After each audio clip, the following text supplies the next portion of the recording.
Everyone is still thinking of using their wild card, especially this new group of FPL managers where in Gameweek 21 we began the Second Chance League. So new people to the game can start and build their squads and a chance to win that prize for that league. In this video, we're going to look at the best wildcard draft for Gameweek 22. I'm also going to frame the discussion around what we know about the league, what's unknown, and what's to be discovered based on over half of the season being played. Welcome to my channel. I'm your host, Femi. Let's jump into it. So the wildcard chip is the most powerful chip in the game. I made a recent video on how to use your chips where I explain the wildcard and what to use it for. Typically, what happens in this second half of the season, there's a lot of double game weeks where teams play twice and blank game weeks. However, you came to this video looking to see what the wildcard draft would be for Game Week 22. As for new players, like I mentioned in the intro, it's an amazing opportunity to build your teams for the first time and see what players to pick. And for players like me who've been playing since the beginning of the season, we can look at what our teams would look like if we use the wildcard chip now. I love wildcard drafts. They're a lot of fun to build and to think about the players that we need in our squads. So with that said, before jumping right into it, what I'm going to do is look at what is known about the league in terms of the teams that would probably be involved in the wildcard draft, what is unknown in terms of the teams that we're looking at for players to be a part of the wildcard draft, and what is to be discovered from teams and the players that we know in the league thus far. Okay, so let's go into what is known about certain teams as we look at our wildcard draft. Okay, what's known? So I'm recording this after the Wednesday games. There were 8 games in the league this on Wednesday, and so let's jump right into it. Arsenal is the best team in the league. That's what's known. They have the best defense in the league. They have players rounding into form in Saka, Rice, Gabriel, and Odegaard, and they have the best expected goals conceded in the league. So they're going to be a very popular team, obviously, when we look at best players to pick. And so I had in a video recently, I also did on the best Arsenal triple up, which I think is Gabriel, Saka, and Rice moving forward. So you can take a look at that. But in general, we're going to pick obviously a few players from this team as we look at Arsenal. The next thing to look at in terms of what is known, Man City and Liverpool are struggling. They both have injury crises, with Man City losing 2 of their starting defenders in Diaz and Garvidal this week. From that 11, Haaland hasn't been firing. He did have a goal in today's game, but he hasn't been as consistent. Foden has disappeared. He went on his hot streak. For those of us who grabbed him, which I did, and I didn't get any of those returns, and now he's gone cold. And then we look at Liverpool, very similar. They have a lot of underperforming players.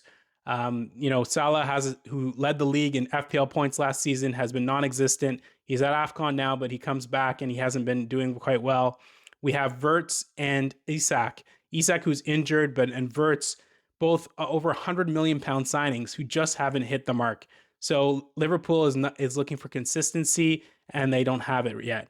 And then the last thing that we do know about the league is Brentford is a lot better than we thought. Brentford I actually had in the relegation battle, and I need to show an apology to that team because Keith Andrews has them playing out of their minds. Igor Thiago scored another brace today, and he looks extremely good for them. And he's definitely going to be in this section as into the what to be discovered section of the league thus far. But Brentford, they have great assets at great price points. Thiago, Collins, Lewis Potter, and also don't forget Dango Atara when he comes back from AFCON.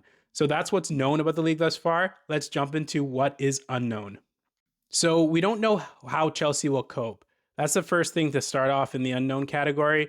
So Chelsea, every Premier League team's season last season finished in May, but Chelsea's began in June. They're in the US for the Club World Cup, where they won that tournament, but they had suffered so many injuries coming off of that tournament. Lewis Caldwell, one of their star defenders, was out for pretty much the year. And just in general, Cole Palmer hasn't hit his stride. He's been injured. He may have a reoccurring injury, so that's something to consider when we're looking at our wildcard draft. That's purely speculation on my part. But the old coach, who is no longer there, and Enzo Maresca has mentioned they're monitoring and managing his minutes. We have a bunch of new players, young players that they continue to transfer with their transfer policy. They're in a team, they're trying to go for top 4, but it's a little bit inconsistent, and we don't really know what they look like moving forward. The other thing unknown we don't know is Crystal Palace and Glasner. Is he going to stay? His contract expires in the summer. He wants funds to improve the team. There are unsettled players there, potentially who are looking potentially to move on because they're not going to stay if the coach doesn't stay. So there's so many unknowns there. So Crystal Palace is trying to find the best path forward. They brought in Brennan Johnson from Spurs in an astute transfer. I really like Brennan Johnson because he's a midfielder who scores goals, which is my favorite type of midfielder in this game. So we're going to see what Crystal Palace does. And then the last thing in terms of unknowns are which three of these teams in Brighton, Newcastle, and Fulham has staying power. These are all top 10 teams, but all teams that have been very inconsistent so far this season. And they're looking for consistency and better ways of playing. The goal difference for Brighton and Newcastle is slightly positive, but nothing special. The goal difference for Fulham is slightly positive as well now after these Wednesday games being completed. So ultimately, they're just looking for getting on runs, getting on a nice streak for each of these teams, as these teams are teams that are going to be challenging for Europe. So those are the unknowns that we know about. Now let's go into what is to be discovered. To be discovered, how high will Sunderland finish? There have been two teams that have gone from promotion to finishing third. Newcastle in the 90s in 1993-94 season, and Nottingham Forest in the 94-95 season. Now, I don't think Sunderland is going to finish that high, but they are going to be battling for Europe. They did lose in the Wednesday game against Brentford, but they still have had such a strong season. They have a deep squad. They have Granit Xhaka as their leader and a great manager to lead them, and they're well drilled. So we'll see how they continue to do. Who is the player of the year? Right now, the short list is probably Haaland, Rice, and Thiago, with a shout out to Gabriel, who's completely transformed Arsenal this season when he's been playing. So do we have other players we should be considering? Is another player going to emerge? And these are the types of players that obviously we're going to want in our squad wildcard draft moving forward, as they are, the consistent players that are delivering those returns and especially those hauls. And then finally, is the relegation battle already decided? We have West Ham, Burnley, and Wolves who are in the relegation places currently. West Ham, they're just going through a really tough time. The fans are apathetic. Their captain, Jared Bowen, is trying to pull the team to better heights. We have Burnley, who's, really somewhat of a middling team, not being able to really get those results as of late. And then Wolves, who are trending a lot better, but still with single-digit point returns currently. Can they push themselves out of relegation? It's going to be an extremely uphill battle for Wolves, but we'll see if these are decided, and should we look at any of these players when we look at our wildcard draft. All right, so that sets the stage for everything I want to talk about in terms of the wildcard draft. Let's jump into it. So here is our wildcard draft. So I have 102.3 million in the bank based on the team value of my team. Of course, we're going to build this draft as close to 100 million for the new players who are playing in the Second Chance League. And for everyone else tuning in, you can take a look at what your squad value is. You may have to make some tweaks. So keep that in mind, but I'm going to build a team that obviously we can all get to. So first things first, let's start with Arsenal. The best team in the league. We have so many players of theirs that we can pick. In this draft, we can do, I love my triple up of Gabriel, Rice, and Saka, like I mentioned. But what we could do here, just to play safe, because Arsenal's the best team for defense, let's get Timber in here. So we'll set that up, and we'll keep Saka in the back of our minds. So that's the Arsenal people that we want to consider. Crystal Palace, they've been such a strong defense. I've had Henderson, and he got me a clean sheet. I was almost about to transfer him out. Things change in FPL so quickly. So let's keep Henderson in there. And then, of course, an easy backup is Dubravka. They drew 2-2 with Men United. He's 4 million. He's going to be your backup. Don't spend a lot on the goalie spot. It's just not worth it, especially when you see the expected points. So, you look at Araya at Arsenal. He's 6 million. You'd rather get defenders here that can give you attacking returns, give you more bonus points. Raya doesn't get bonus points. He doesn't get saves, which are additional points for every 3 save. So that's the thought process of going with Arsenal players. These guys are going to get me bonus, and they're going to do well for me. Then let's take a look at Chelsea. They had a disappointing result, a 2-1 loss to Fulham, who's looking really good. And we're going to have some Fulham players in here, don't worry.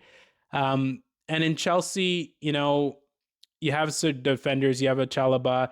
Let's get Enzo in here. Really good value, 6.4 million.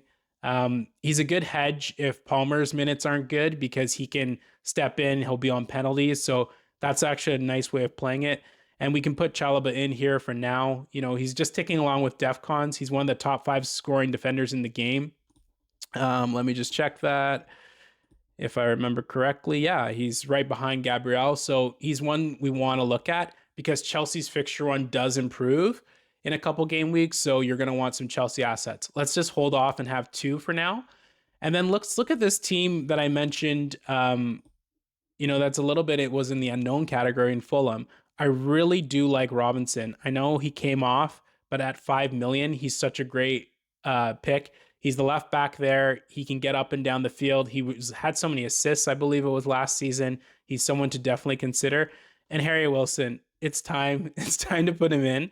I didn't think the run would continue. I didn't think he would keep scoring goals, but he has, and he's done extremely well. So he's someone that, you can pick up under 6 million. Great option.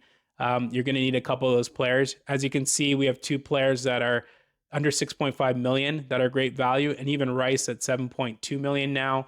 Great option. It says 7.1 because he's been in my squad for a little bit. So that's that there.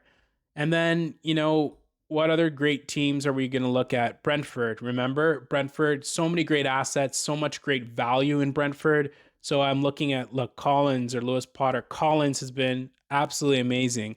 And so there's something I did a differential video, which you should check out.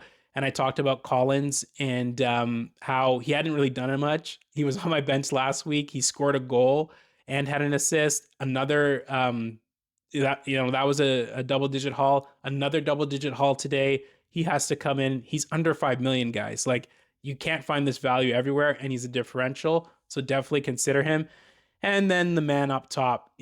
I made the I made the aforementioned horrible move. I switched Bowen to Thiago. My wife won't let me go on it. I think I'm still top 4K or so, but she's still on me on it. And so we have Thiago in here. He has to come in. He's a great option. And then that gets us to our City players because let's go straight up top. I want to have Haaland in this draft. I don't recommend going against him. It's a little too risky right now. Too many people own him. If he scores a brace anytime and he's captain, you're just gonna sink. It's not worth it.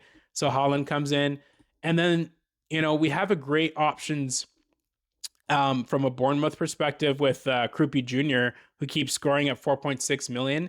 And honestly, I would probably go Krupi Jr. over this other player in Mane at Wolves, who also had a goal. So Krupi Jr. and Mane had goals in the Wednesday games, as I'm sure, or perhaps you guys are aware. So, the difference between them, Mane is 0.1 less million. So pick or choose, but they have to be in the squad. Bournemouth will, Krupi Jr., I think, is the little bit more experienced player in the sense that, he scored way more goals. And so you want players that obviously have been performing at a good level. Like, how many goals has he scored? Let's just take a look at this really quickly. 7 goals. So yeah, Krupi Jr. is coming in, and that's a great option to have an 8th attacker. As you can see, we'll have the 8th attacker, which is Krupi Jr., whose minutes should improve with Semenyo being gone shortly to Man City. And good luck, Semenyo.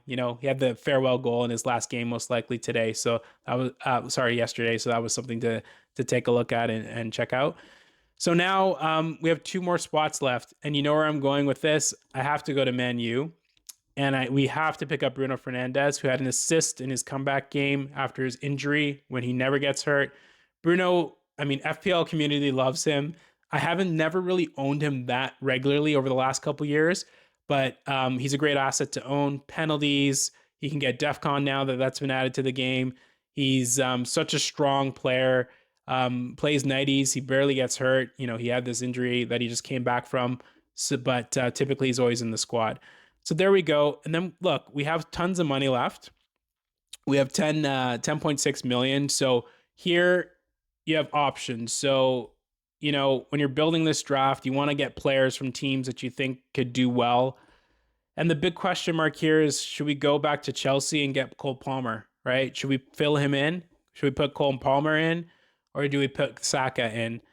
And, that's a really big call, right? Because there are probably better defenders available at a better price point. So what I would probably do if this was my team, and it's up to you guys, of course, I would put Saka in because I do think the goals will come. The title chase, Arteta's not resting these guys. They got to go 100%.